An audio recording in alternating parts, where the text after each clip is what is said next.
Have you ever felt like you're doing everything right with money, but you're still stuck? Like you follow all the rules, avoid stupid spending, save when you can, and yet nothing changes. Before the day even begins, the weight is already there.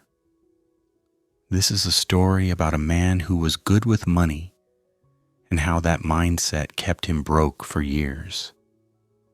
This story will change how you think. This is Daniel. He's 32, works in customer support, lives in a small apartment on the edge of town, and pays his bills on time. He doesn't waste money on junk, doesn't eat out much, and never buys anything he doesn't need. But inside, Daniel feels heavy, stuck, a little ashamed that at his age, he still has nothing to show for it. Every morning starts the same. The alarm goes off at 6:30. The room is cold because he keeps the heat low to save on bills. He checks his bank balance before he even gets out of bed. $847. Enough to survive. Not enough to breathe. At work, he eats the lunch he packed the night before. Rice, chicken, vegetables. The same meal 5 days a week. His coworker orders takeout and Daniel feels a flicker of judgment. That's $12 he didn't need to spend. On the way home, he walks past a bookstore. There's a book on investing in the window for $18. He stares at it. Then he walks away. I'll find it online for free, he tells himself. He gets home, eats dinner, scrolls his phone, and goes to bed. He didn't know it yet, but he was about to hit a wall. It happens on a Tuesday afternoon. Daniel's younger cousin posts a picture on social media standing in front of a new car. The caption says, "First big purchase. Grateful." Daniel stares at the screen. His cousin is 26, works in sales. Daniel remembers him being careless with money in college, buying sneakers, going out, eating expensive, never saving. And now this. Daniel feels something crack inside his chest. He opens his banking app again. $891 now. He's been good with money for 10 years, and he has less than $900 to his name. That night, lying in the dark, a question loops in his mind. Is this really my life? Not angry, just tired. He realizes he's been so afraid of spending money that he never used it to grow. He's been playing defense his whole life. And defense doesn't win. It just delays the loss. The next morning, Daniel does something small, something out of his way. He buys the book. Not online, not used. He walks into the bookstore and pays $18 in cash. His hands shake a little at the register. It feels reckless, stupid even. But he does it anyway. That night, he reads the first chapter. It talks about the difference between saving money and building wealth. The line that hits him hardest. Being cheap protects you from loss. Being strategic moves you toward gain. He reads it twice. It wasn't motivation that changed Daniel. It was a decision.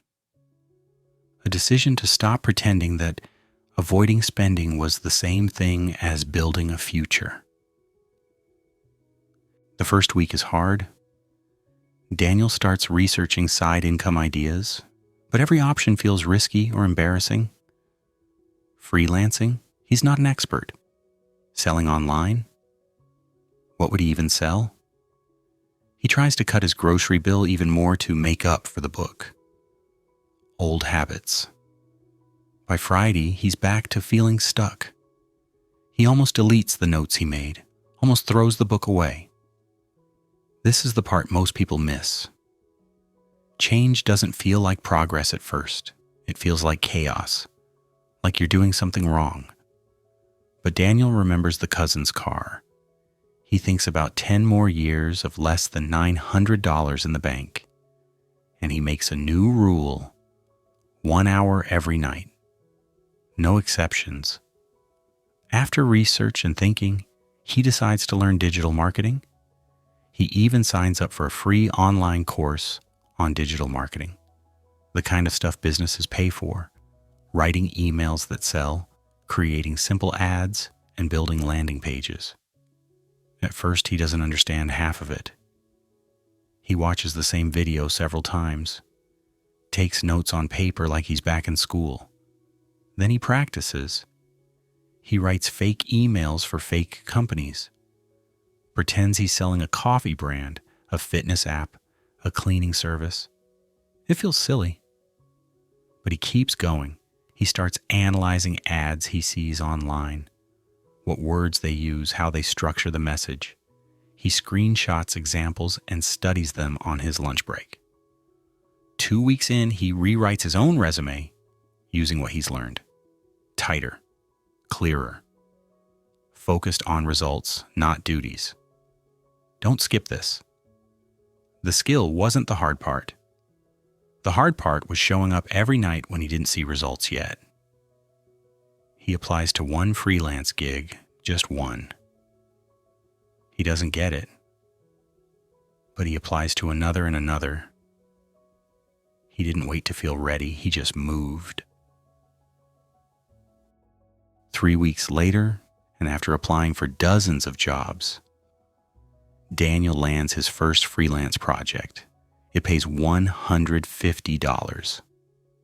Not life-changing, but it's $150 he earned outside his job. He finishes the work in 4 hours on a Saturday. He feels something he hasn't felt in years. Possibility.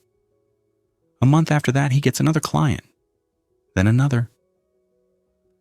He starts saying no to things that don't move him forward. When his coworker invites him to a concert, he declines. Not because he can't afford it, but because he's working on something that matters more. That's a new boundary, a new identity. People start noticing. His manager asks if he's okay. He seems different. His cousin messages him, "Yo, you doing something new? You seem focused." Daniel doesn't brag. He just keeps building on his new skills. 6 months in, he's making an extra $800 a month from his freelance jobs. His savings account finally breaks $3,000. And for the first time in his adult life, he's not just surviving. He's building. 1 year later, Daniel quits his customer support job. Not dramatically, not in anger. He gives 2 weeks' notice, thanks his manager, and walks out with his head up. He's now freelancing full-time, making more than he ever did in the office. He's not rich. He still budgets, still lives in the same apartment. But the weight is gone. He opens his banking app one morning and it shows $9,200. He stares at it for a long time. Not because it's a huge number, but because a year ago he had $891 and no plan. The difference wasn't luck. It wasn't a miracle.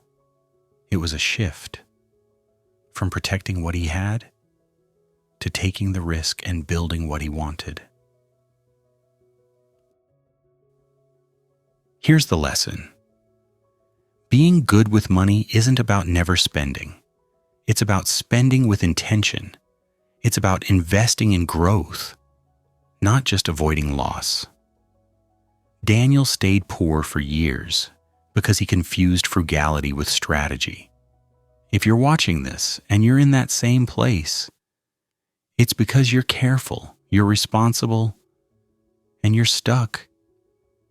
Maybe you've tried everything, cutting back, budgeting harder, saving more, and no matter what you do, the number in your account barely moves, and you are always struggling to make ends meet.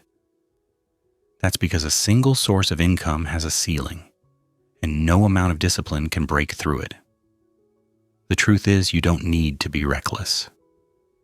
You just need to stop being afraid. One decision, one small bet on yourself. That's where it starts.